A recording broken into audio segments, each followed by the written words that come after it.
to have a level economic growth chart, or well, you wouldn't really have any growth. It would just be the same all the way through. It's an impossibility. It's not, because there's too many factors involved that affect a country's economy. And that really depends on differing world conditions. That depends on, another country. Hey, now they're growing and they're coming out of the third world and they're trying to become an emerging economy, like India and China. That has an effect on everybody's economy. Well, what are you going to do?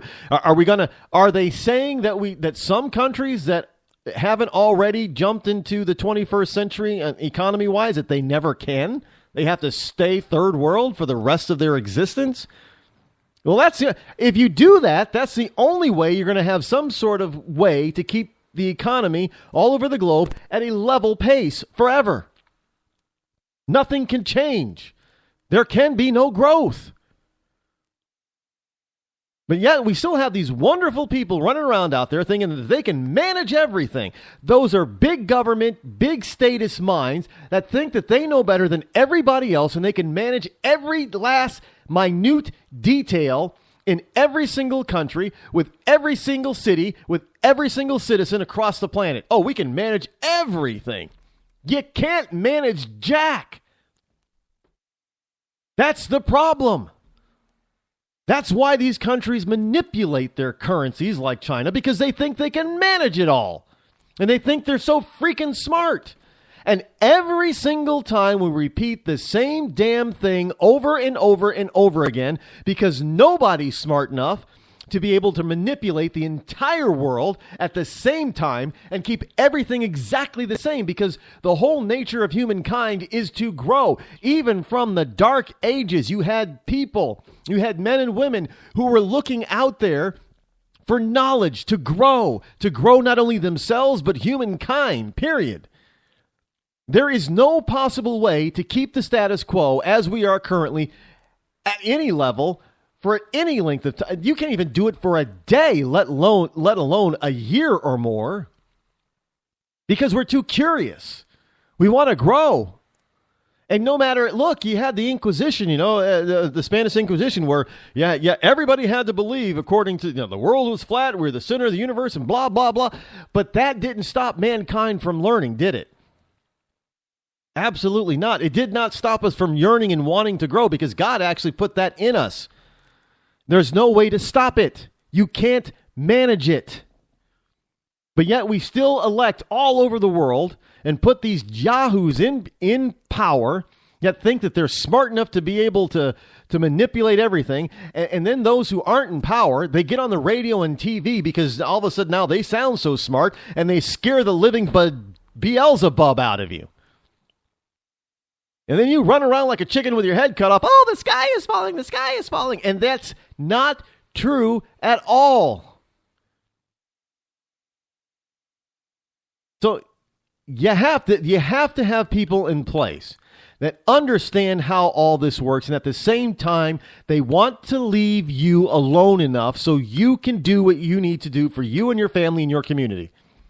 And I know people are out there saying, well, that's Donald Trump, Rod, because he's a businessman. He's a world businessman. He's a business leader. He's a multi-billionaire. He knows how to do that kind of stuff, Rod. I'm telling you, Rod, it's Donald Trump. He's the only one who can do that. Well, I like Donald. I don't believe he's the only one that can do that. But yeah, maybe it is time that we have a non-politician run the White House for a little while. Look, we did hope and change for what will be 8 years, and look what the kind of hope and change we got. Nothing that most of us wanted.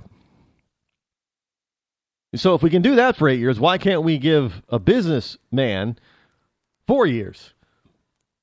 If you don't like what he does in 4 years, kick his butt out. Fire him.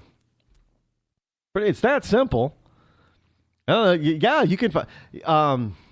Actually, speaking of, I got a story here on Obama that just really, it gets my goat. Really gets my goat, folks. And it's it is, it's the ultimate of hypocrisy. Can you say hypocrite? I knew you could.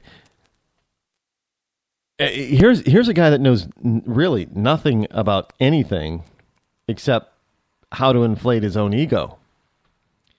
Obama's really good at inflating his own ego. He really is. He's very good at being arrogant and narcissistic. And, well, Obama's not arrogant and narcissistic. Yes, he is. He's an arrogant, pompous ass. And he's not a very nice one. I mean, I've met some arrogant, pompous asses before, and some of them have been kind of nice. Some of them have been kind of funny. I mean, you know they're an arrogant, pompous ass, but they're funny about it, and they're actually you kind of like being around them, and that's part of their charm. And then there are some people who are arrogant, pompous asses that you just don't want anything to do with, and Obama's one of those. He really is. Oh, somebody said, well, someday you're probably going to sit down and have a beer with him. No, I don't want to have a beer with that man. I really don't. See, one thing about me is that people just, I find it hard to believe that I am such an enigma that people just do not believe that I will not bend for anyone, anytime, anything, and let my principles go. I won't. I would rather be poor than to bend it like that. Oh, Rod, nobody's like that. Yeah, there are a lot of people like that, and that's why I'm so surprised that people think that I'm an enigma on that. Well, yeah, look, you got Donald Trump can't be bought. At least from what we've seen, he's his own man. He just can't be bought. I'm like Donald Trump. I just cannot be bought. There's nothing that I find that is so valuable as to cheapen my own personal value and worth. And I'm not going to sell it. But here you have Obama. I mean, look, in the middle of all this stuff, now we have an economic crisis that is brewing, and I shouldn't say crisis because it's not really a crisis yet. It's just it's a market correction because of China did something, and everybody else has to adjust to it. It just takes a little bit of time to adjust to it. So don't go, well, I'm going to get out of stocks and mutual funds and all. No, I wouldn't do that because you're going to lose money. And right now, if you've lost anything, it's on paper only. It'll go back up. I loved all those people that jumped out of the stock. And you remember Black Monday or Thursday, whatever it was, a few years ago. And everybody was like jumping out the window, figuratively, selling off everything. I lost so much money. Well, no. You don't sell anything off. Look, I found out that my father, through one of his mutual funds, lost half his money because of Bernie Madoff. But you know what he did? He didn't take everything out and say, woe is me, woe is me. No. He went and he looked at the damage and he said, how do we stop the damage? To his financial advisor. His advisor said, well, you should do this, and this. And my dad looked at it and said, okay, we'll do this and this in order to lessen the damage and then to regrow what he lost. He wasn't getting out and actually taking the loss. So you don't lose anything on paper because paper doesn't really count. You only lose it when you take it out and you have it in your hands. And then, then you realize you're in trouble. But he was able to recoup quite a bit of that loss because he didn't get out and say, that's it, I'm done. He didn't run around trying to be a hypocrite and tell everybody else, well, do this and don't do what I do and all that kind of stuff, like Obama. Obama's out there now talking about how Congress isn't doing their job because why? Because they went on vacation. Now, he was complaining about Congress going on vacation while he was on vacation. Now, I don't know how much more of a pompous ass you need to be in order to complain that somebody else is going on vacation before getting their job done while you're on vacation not doing your job. I mean, somebody explain that to me. I mean, this is, well, this guy is, well, I saw a statistic the other day. What was it? 1,100 hours of golf that he's played since being in office? Since being in 11, remember how the Democrats had a total hissy fit when George Herbert Walker Bush played one round of golf during Desert Shield, not Storm, Desert Shield. The liberals had a conniption about George Herbert Walker Bush playing one round of golf. Obama has played over 200 rounds of golf, even during active combat.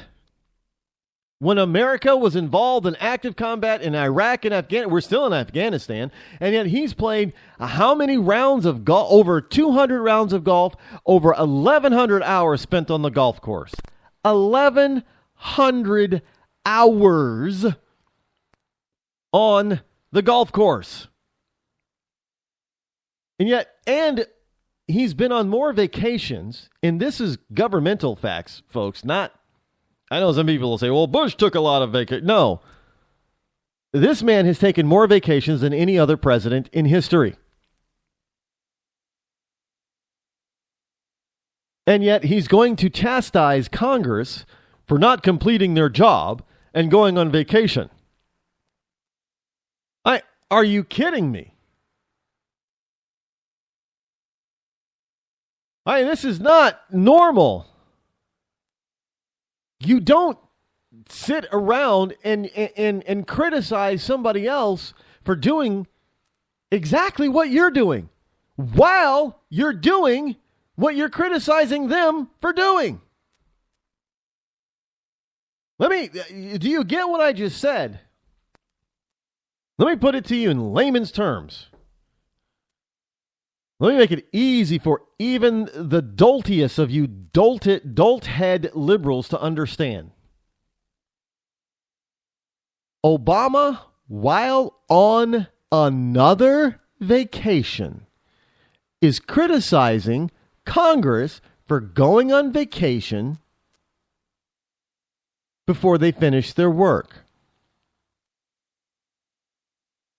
But yet the president went on vacation so he could chastise Congress while he's on vacation, chastise them for going on vacation before he finished his work.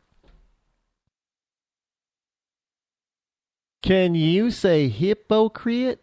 I want to say, well, he's not fat, so you can't call him hippo. And you can't call him hippo brain either because he doesn't have a big one. It's a tiny little walnut thing. I think the Secret Service have to be out there on squirrel patrol. Why? Because Obama's brain is no bigger than the walnut, and the squirrels might mistake his head for food. I mean, you can't. Yeah. Did he just call the president a walnut head? Well, yeah, and that's too bad because I actually like walnuts. I like nuts, but not that kind of nut. I mean, he's unbelievable that you would have somebody with the gall. I mean, the big, can you imagine the big brass kahunas that it takes to chastise and criticize an elected body of representatives for going on vacation while you're on vacation and you're also an elected representative of the people? I mean, that would be like Harry Reid saying, "Okay, we're going to adjourn the Senate and go on vacation," and then Harry Reid, while he's out there on vacation in Colorado, saying, "Well, yeah, the Senate, they wanted to adjourn and go on vacation, and they didn't finish their work, so they." How crazy would that be? Well, that's Obama. Obama's got all this kind of stuff that he should be attending to, even on world matters because he is the president. And instead, he goes on vacation. And then while on vacation, he chastises other people for going on vacation. They're all a bunch of do-nothings. Maybe we should just, do something really radical. And that radical thing, well, I'm sure you know what I'm going to say. Why don't we just put them all on vacation permanently?